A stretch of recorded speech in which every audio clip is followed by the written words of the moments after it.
बहुत ही घटिया मूवी है। मैं कहता हूँ किसी हिंदू को ये नहीं देखना चाहिए और इस फिल्म को तुरंत से तुरंत बैन कर देना चाहिए। हिंदू संगठनों से अपील है कि इस फिल्म को बैन करने की मांग उठाएं। बकवास मूवी है। रावण मरने के बाद जो है सो राम का नाम लेकर के तर गया।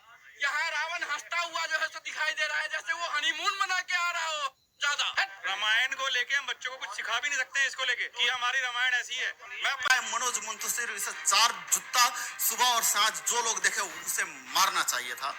ऐसे फिल्म को तो बैन होना ही चाहिए। परमानेंटली नेपाल में तो बैन हुआ है, लेकिन भारत में भी और दुनिया भर में इस रामायण को जहां जहां स्क्रीनिंग किया जा रहा है वहां पर बैन करना चाहिए। ऊपर से सीता माता जिनका जन्म नेपाल में हुआ था, उनको भारत की बेटी बोल दिया। और जब नेपाल में मूवी बैन हो गई इन हरकतों की वजह से, तो भाई साहब ऐसी बातें कर रहे। नेपाल में देखिए कितना विरोध हो गया, जिसके बाद डायलॉग में शायद बदलाव भी किया गया है। नेपाल का विरोध मैं समझ नहीं पाया। मैं इसलिए नहीं समझ पाया कि भाई जब की कहानी है तब तो नेपाल भारत का अंश हुआ करता था। तो अगर हम भारत की बेटी कह रहे हैं सीता को, तो नेपाल कौन सा भारत से अलग था? नेपाल तो अभी 1903 या 4 की बात है जब नेपाल भारत से अलग हुआ है। Nepal was very much India.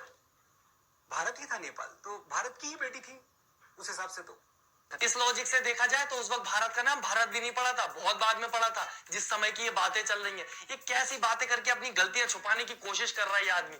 मतलब कि मनोज मुंतशिर के हिसाब से जो माता जानकी का जन्मभूमि है जनकपुर नहीं बल्कि इंडिया में है।